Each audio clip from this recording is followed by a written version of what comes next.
Welcome to the Close the Deal Show. I'm your host, Terrence McCray. Every week we bring you business information, tips, and insights from entrepreneurs, business professionals, and inspired individuals from the San Francisco Bay Area and beyond. The Close the Deal Show also features businesses, public announcements, entrepreneurs, and nonprofit organizations. And if you're looking for strategies to help you in business, educate the public, then you're in the right place. Thank you for joining us today. Today, we're going to be speaking with a gentleman by the name of Roderick Johnson. He is the National Network of Community Advocacy Executive Director. This individual is not only tackling, but addressing several major issues going on in America and across the world, and that is addressing criminal reform, mental health, and a big crisis that a lot of people in America are suffering from, addiction. Please allow me to introduce you to Mr. Johnson, who is called in via phone.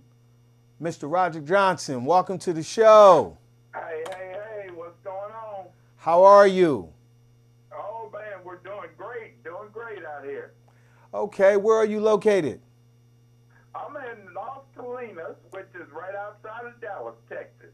Okay, let's talk about how you become the program director of National Network of Community Advocacy. How did that come about? Well, the National Network of Community Advocacy came out of an idea that I created, and it's basically built around criminal justice reform, which I had experience within the criminal justice system. Okay. I was sold into human trafficking and sexual slavery, which actually passed a law nationally called the National Prison Rape Elimination Act. And coming from there, I started with mental illness due to the number of mentally ill people that are tied up within our criminal justice system at the time. And on top of that, we focus on the rights of people of substance abuse, which is basically built around the stigma of addiction, and to try to enact new policies that makes it as an alternative to incarceration. So are you telling me that in the viewers of the San Francisco Bay Area and around the world, that you were actually a victim of human trafficking? Yes, sir. I was sold for 18 months in human trafficking while behind bars. And it became one of the largest cases in the country. And that case was built up by Just Detention International and was led by the ACLU's National Prison Project. And the ACLU National Prison Project and many coalitions across the country came in and used my case as the poster child for reform, which enacted the U.S. Congress to pass a national law called the National Prison Rape Elimination Act, signed into law by President George W. Bush. And when it was signed into law by George W. Bush, I also followed with working with the Texas legislature to enact what they call the Safe Prisons Program. And from there, it launched my national credibility across the country with Anderson Cooper, Time Magazine, and numerous other organizations in the media. Well, first of all, I have to truly commend you for your courageous efforts in speaking out against injustice. Yes, sir. And so when the case became a national case, it was chronicled as the worst case of prisoner abuse in U.S. history. And so it gave me a national platform to be able to speak out on the many things I saw going on in society and behind bars. And now I address issues from a pre and post incarceration effort. So I work with the ACLU's National Smart Justice Campaign here in Dallas, where we're trying to make awareness, raise awareness around the new district attorney race. And that district attorney, we're going to hold accountable for alternatives to incarceration for communities of color. Well, and to do, yeah. Well, what I wanted to ask you is, when you say you're holding district attorneys accountable for people incarcerated, are you reaching out to other organizations in different cities, in different states, in order to, combine each other's resources to do that also in other states and other cities? Because I think California has that same policy through federal law. What we're doing now is we're just, the district attorney Krasner in Philadelphia, who has been recognized as one of the reformed DAs across the country.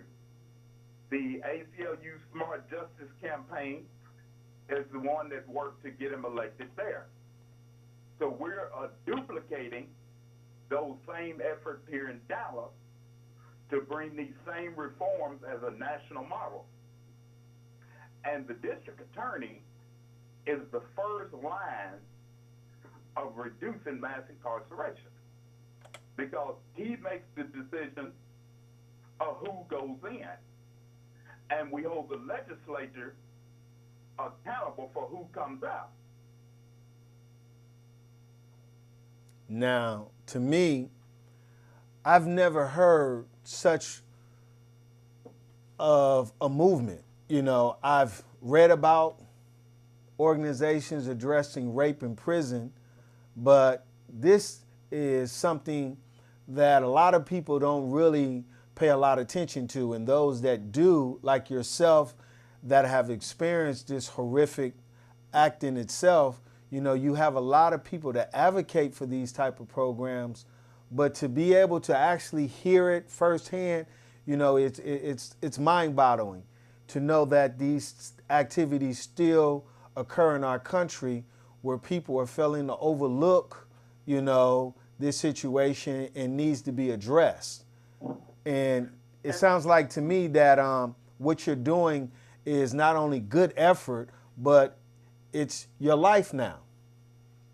Exactly, because I've dedicated my life advocating my experiences and working with sexual assault coalitions across the country in order to advocate for those behind bars, LGBT prisoners who are vulnerable. And we also have a number of people that don't pay attention to these issues.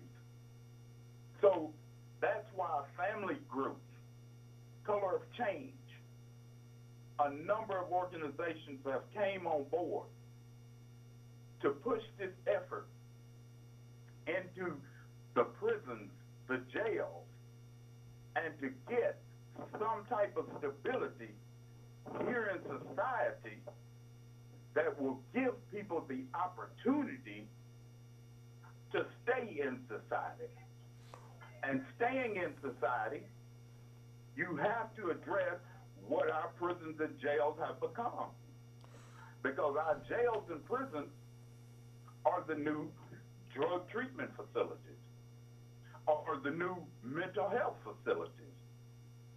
And if you can provide community services to eliminate the stigma of addiction, and not saying the root problem was a war on drugs, which is a war on communities of color, we can do more working together to provide services that help people get on their feet.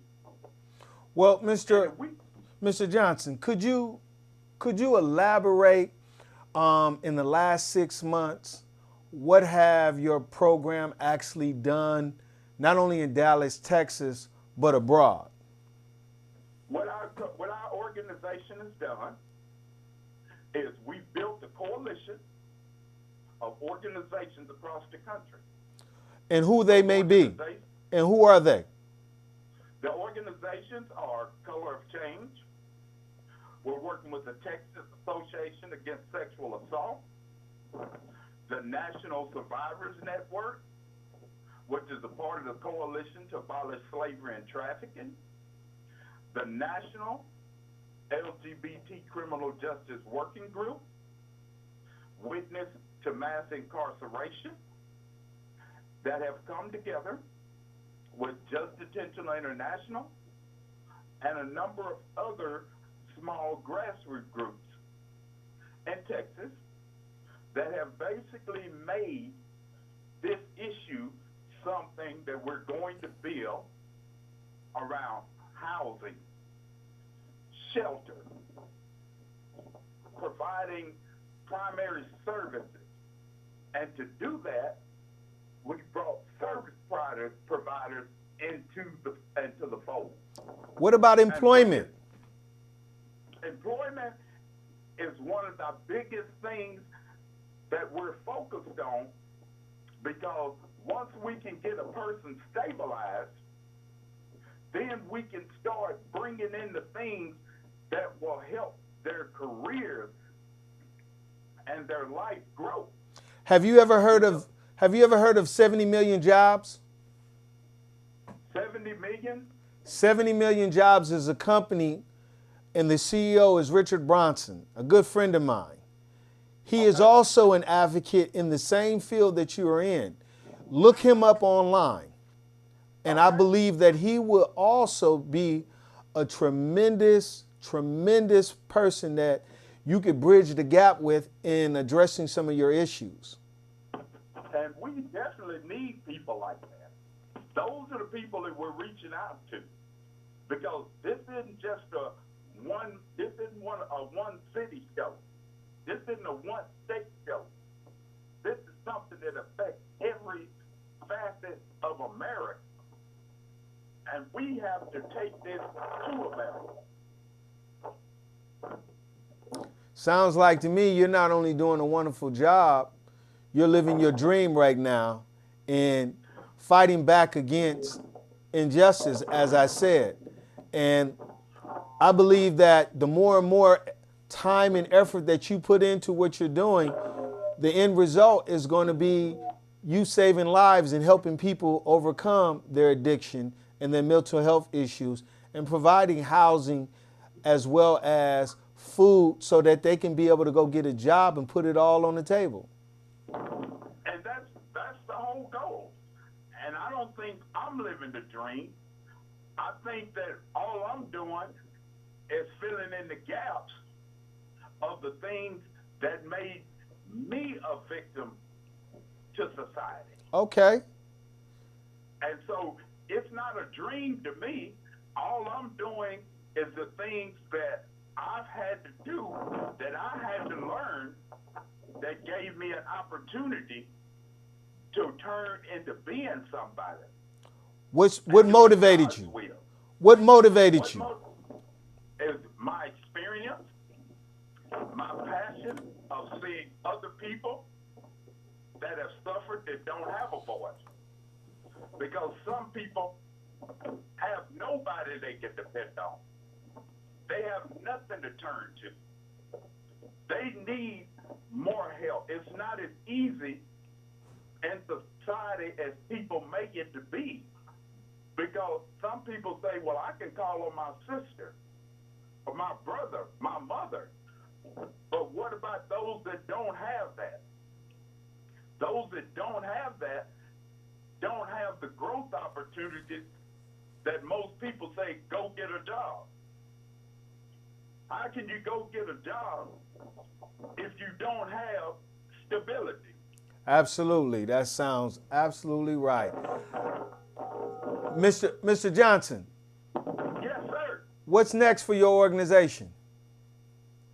What's next for my organization is to reach out from a grassroots perspective and bring in college students, high school students, and continue reaching out to grassroots organizations across the country and energize these people and have these people become the voice for the voiceless.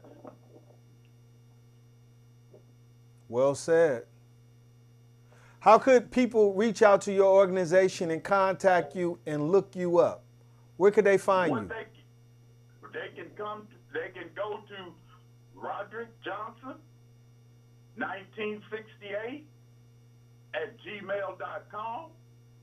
Contact me personally at 214-482-2094. And I'll talk to you face to face. I don't have to work through a medium. I work with people face to face on a one-on-one basis because I want people to hear it firsthand. I'm an executive director that works hands-on. I'm not here to eat a steak and talk about it.